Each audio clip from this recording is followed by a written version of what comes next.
Assalamualaikum warahmatullahi wabarakatuh. Perkenalkan, kami dari kelompok 3 kelas B, Praktikum Teknologi Farmasi Steril yang beranggotakan.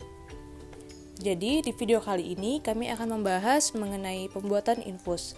Sebelumnya, infus adalah sediaan steril dapat berupa larutan atau emulsi disuntikan langsung ke dalam vena dalam volume yang relatif besar. Nah, persyaratan yang harus dipenuhi dalam pembuatan infus intravena yaitu sediaan steril berupa larutan atau emulsi bebas pirogen sedapat mungkin dibuat isotonis dan isohidris terhadap darah. Infus intravena tidak mengandung bakterisida atau pengawet dan zat dapar. Baik, saya akan menjelaskan data hasil pengamatan pada praktikum kali ini. Untuk formula yang kami gunakan berupa kalsium klorida sebanyak 1000 mg, natrium klorida 0,9% sebanyak 100 ml, dextrose sebanyak 100 ml, dan Waterford injection sebanyak 1 liter. Nah, untuk perhitungan bahan itu dilebihkan sebanyak 20% untuk menghindari hilangnya massa pada saat proses pembuatan, dan didapatkan hasil berupa dibutuhkannya Waterford injection sampai 1,2 liter. Perhitungan yang pertama adalah perhitungan tonisitas. Hasil yang didapatkan untuk 5 metode, yaitu metode ekuivalensi NaCl, metode krioskopik, White-Vincenz, Prowis, dan faktor disosiasi, semua mendapatkan hasil yang hampir seragam, yaitu berkisar 200 gram. Nah, untuk perhitungan osmolaritas itu didapatkan hasil sebesar 8530561,33, yang mana sediaan itu bersifat hipertonis karena melebihi 350 sesuai dengan syarat yang telah ditetapkan. Baiklah, di sini saya akan menjelaskan mengenai data hasil pengamatan uji pada sediaan infus kalsium klorida yang telah kami buat. Kontrol kualitas yang dilakukan pada praktikum kali ini meliputi uji organoleptis, uji pH, uji kejernihan, uji kebocoran, uji keseragaman bobot, uji volume, uji kualitatif, kuantitatif, pirogenitas, dan sterilitas. Uji organoleptis memenuhi syarat jika larutan berwarna jernih, tidak berbau, dan berbentuk cairan. Sediaan infus yang kami buat telah memenuhi syarat uji organoleptis. Uji pH harus sesuai dengan spesifikasi formulasi sediaan yang ditargetkan, umumnya berkisar 5-7,5, di mana hasil pengamatan pH yang kami dapat sebesar 6.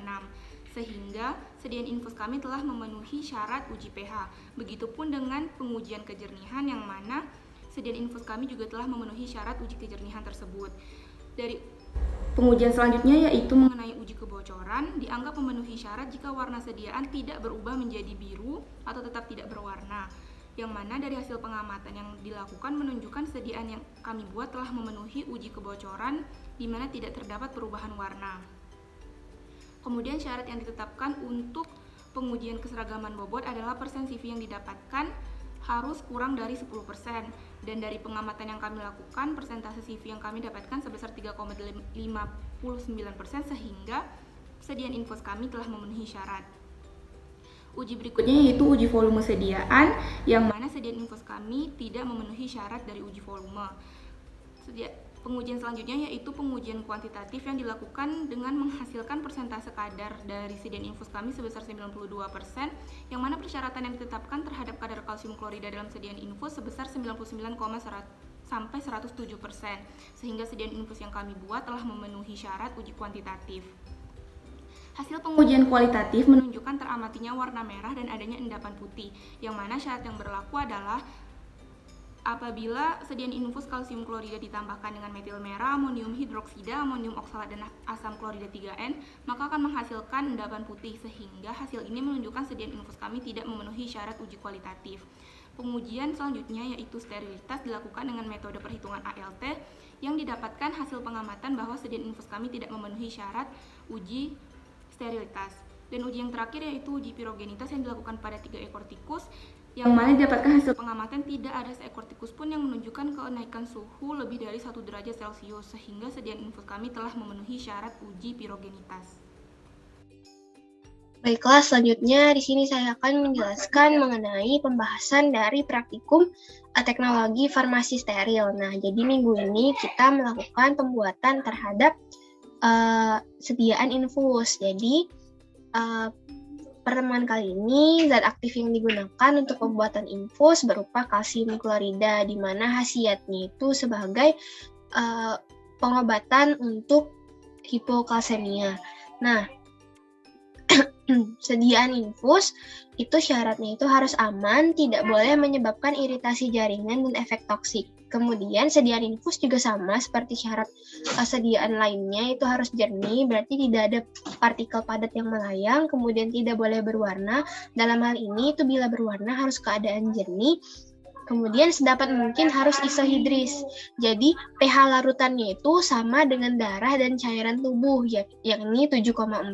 Kemudian sedapat mungkin juga diusahakan harus isotonis. Tandanya itu mempunyai tekanan osmosis yang sama dengan darah dan cairan tubuh yang lain.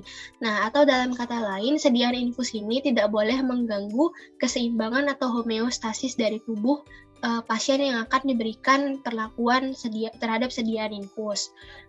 Kemudian, sediaan infus itu berbeda dibandingkan dengan sediaan parenteral lainnya, di mana sediaan infus ini itu volumenya itu lebih besar, atau juga dikenal dengan istilah LVP atau large volume parenteral. Jadi volumenya itu biasanya lebih dari 100 ml. Nah, pada proses pembuatannya itu kita harus memperhatikan kesterilan. Jadi kita harus memilih metode sterilisasi yang cocok, baik untuk zat aktifnya maupun untuk alat-alatnya. Kalau untuk alat-alat itu seperti pada umumnya bisa menggunakan metode sterilisasi panas basah dengan autoclave atau panas kering dengan oven, atau juga dengan tindalisasi. Kemudian untuk zat aktif di sini kalsium klorida itu memiliki sifat yang termolabil. Jadi proses sterilisasinya itu kita gunakan dengan metode filtrasi atau dengan membran penyaringan ukurannya 0,22 mikron. Selanjutnya setelah pembuatan dari sediaan infus itu kita juga melakukan proses pengujian kualitas kontrol, di mana di sini sama halnya dengan sediaan parenteral lain seperti praktikum sebelumnya, kita melaksanakan proses pengujian, di antaranya ada uji organoleptis, uji kebocoran, uji kejernihan, uji keseragaman bobot, uji volume, uji pirogenitas, uji sterilitas, dan lain sebagainya. Setelah dilakukan pengujian dan ditentukan apakah semua pengujian tersebut memenuhi syarat atau tidak, bila tidak memenuhi syarat maka perlu dilakukan pengkajian ulang terhadap formulasi atau terhadap proses pembuatan yang kita lakukan, karena ada banyak faktor yang bisa membuat terjadinya kesalahan atau gagalnya suatu proses produksi. Misalkan pada proses pembuatan itu kurang aseptis, jadi ruangan aseptisnya itu terkontaminasi atau bisa juga terkontaminasi dari zat-zat asing yang tidak diketahui asalnya. Mungkin itu saja yang bisa saya jelaskan. Terima kasih, saya kembalikan ke teman-teman yang lain.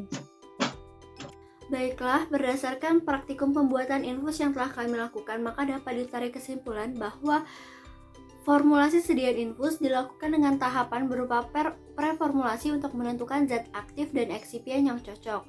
Nah, excipient yang kami gunakan untuk infus kalsium klorida ini berupa natrium klorida, dextrosa, dan water for injection. Nah, sediaan infus yang kami buat harus dibuat dalam keadaan steril dengan tujuan untuk mencegah terjadinya infeksi oleh mikroorganisme yang langsung masuk ke dalam tubuh lewat sediaan yang langsung diinjeksikan.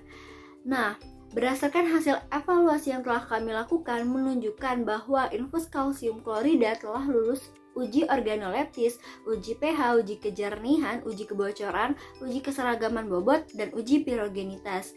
Sekian pemaparan video dari kelompok kami, saya ucapkan terima kasih.